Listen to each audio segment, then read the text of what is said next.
Bonjour à tous et à toutes, petite vidéo où je voulais te parler aujourd'hui de pêche et d'amorçage.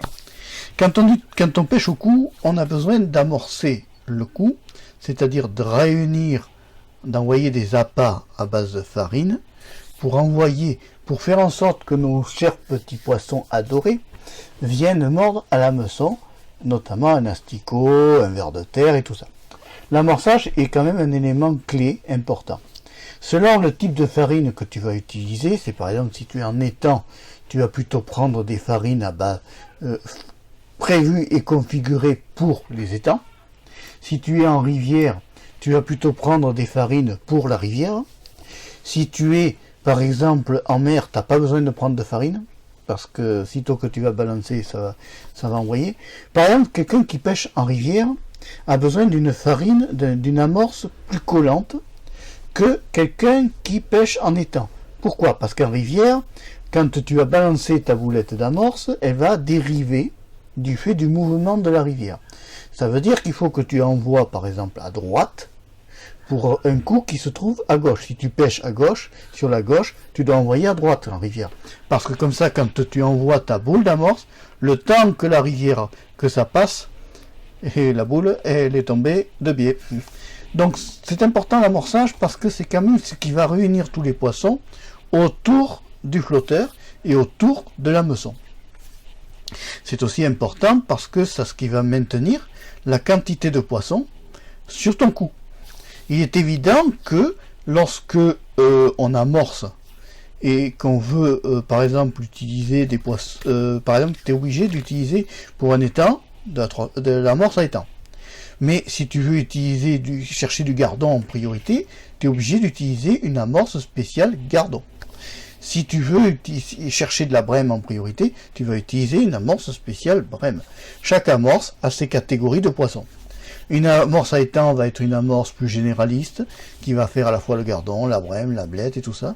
Après, si tu veux classifier, c'est-à-dire avoir qu'une espèce, par exemple une ablette, tu vas prendre une amorce pour les ablettes. Attention, l'amorce à ablette sera forcément plus légère et aura une action plus nuageante en surface de l'eau qu'une amorce par exemple à étang. Une amorce à étang va être beaucoup plus lourde, va travailler beaucoup plus, va pétiller beaucoup plus parce qu'il y aura du chènevis, parce qu'il y aura des composants qui feront que l'amorce à étang est une amorce qui va être plus généraliste aussi par rapport aux poissons recherchés.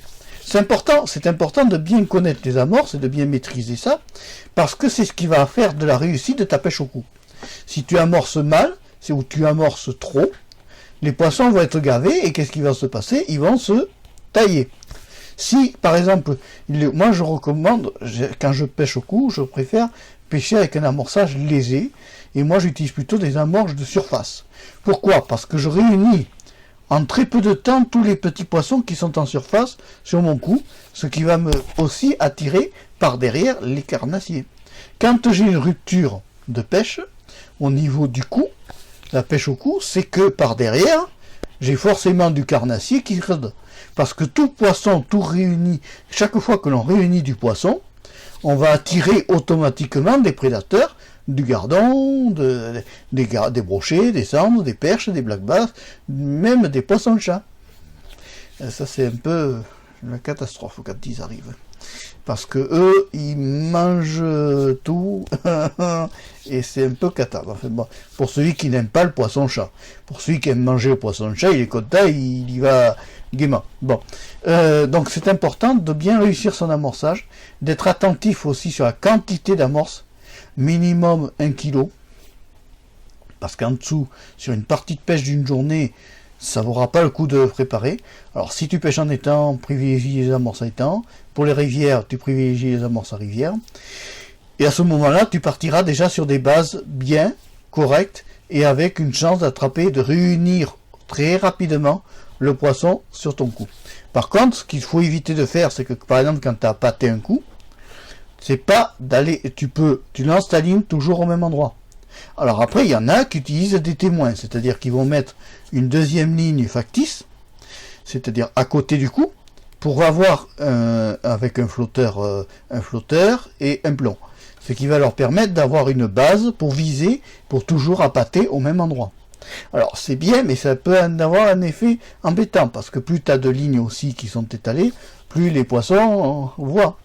Et plus le poisson n'est pas bête. Il faut pas prendre un gardon pour un imbécile. La première fois, il va se faire avoir. Bon, si tu le remets à l'eau, la deuxième fois, il va tourner autour, il va réfléchir.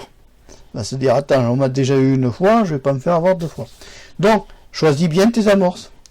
Calcule, réfléchis bien sur quel est le biotope que tu vas utiliser, où tu vas aller, est-ce que tu vas aller en étang, est-ce que tu vas aller en rivière, est-ce que tu vas aller en canal. Chaque amorce a sa catégorie, et à ce moment-là, tu feras une belle pêche. Si tu as aimé cette vidéo, n'hésite pas à la liker, n'hésite pas à t'abonner à Marc Pêcheur 3, et je te dis au revoir, à bientôt, et merci d'avoir suivi cette vidéo jusqu'au bout.